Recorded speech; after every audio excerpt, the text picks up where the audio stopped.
Okay, I'll just show you how to stream audio or play music from your mobile through the Bluetooth audio system in this 2018 Renault Trafic Business.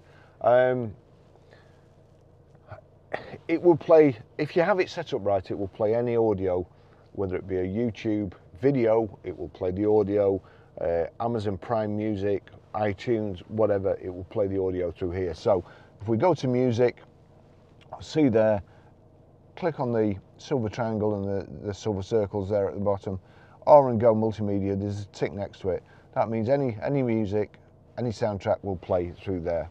So we'll go back to here, I'm going to turn it down, click play, then we go over to the radio, the audio system, and we click media. Click on media, and that's it.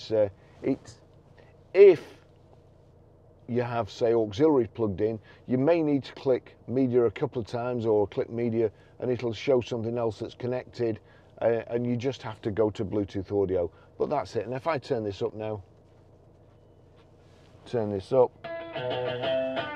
that's it. That's how you do it.